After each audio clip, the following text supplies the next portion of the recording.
Bu Mega dengan Pak Prabowo, tetapi sinyal yang diperlihatkan Mega hanya mengirim 2 wakilnya tuh.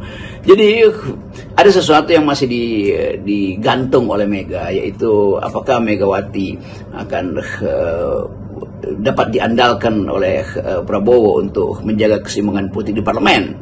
Nah, pertanyaan itu belum dijawab melalui kehadiran Oli dan Pak Abdullah Jadi tetap terlihat bahwa masih ada proksi atau masih ada upaya untuk saling kirim sinyal tuh, dan sekali atau mungkin karena Ibu Mega belum di Indonesia, tapi sekali lagi kelihatannya bahwa upaya untuk menjembatani Mega dan Jokowi itu udah nggak mungkin tuh.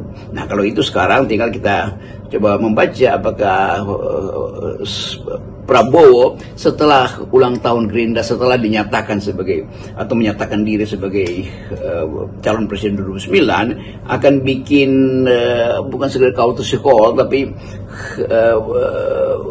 semacam komposisi baru untuk memperlihatkan bahwa setelah ada kesepakatan atau keputusan bahwa Gerindra akan mencalonkan Presiden Prabowo, itu berarti Gibran tidak akan dicalonkan lewat Gerindra. Setelah Kim Plus juga menyatakan mencalonkan Prabowo, itu berarti Gibran tidak akan dicalonkan oleh Kim Plus, maka keputusan itu mungkinnya akan dibawa sebagai pesan politik untuk negosiasi dengan Ibu Mega. Jadi kira-kira itu kalau kita berupaya untuk melihat komposisi kehadiran PDIP di pesta Gerindra tadi.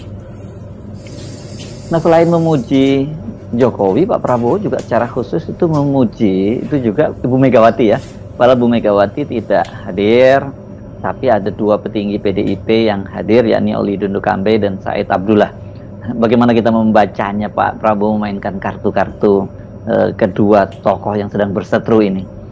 Ya, saya akhirnya dapat kiriman video situ, potongan itu yang menunjukkan betapa Pak Prabowo dengan gegap gempita bahkan mengulang-ulang slogan itu, hidup Jokowi. Oke, kita ngerti itu sebagai satu peristiwa politik, dan tentu di dalam rumus basa-basi politik, seseorang yang diundang secara khusus dia mesti dapat semacam standing applause tuh, Pak. Dimuliakan itu kan, itu mungkin gairahnya berlebihan, maka diulang oleh Pak Prabowo, hidup Jokowi.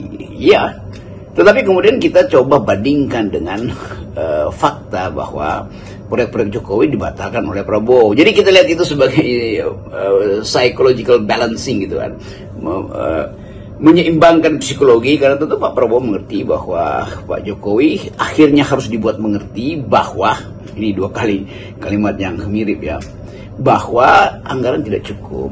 Tetapi untuk mengatakan kenapa tidak cukup anggaran untuk membiayai makan siang gratis, itu bukan pertanyaan pada Prabowo, itu pertanyaan yang udah dijawab oleh Tempo misalnya tuh, di dalam bocor alus atau pikiran Tempo, bahwa itu disebabkan karena kekurangan anggaran disebabkan oleh salah perencanaan di awal pemerintahan Pak Jokowi dan berlanjut, di mana Pak Jokowi yang ketika masih presiden di akhir 2024 menyusun anggaran untuk 2025 bersama dengan Sri Mulyani dan tidak menghasilkan output. Artinya anggaran yang disusun itu tidak berhasil dikumpulkan.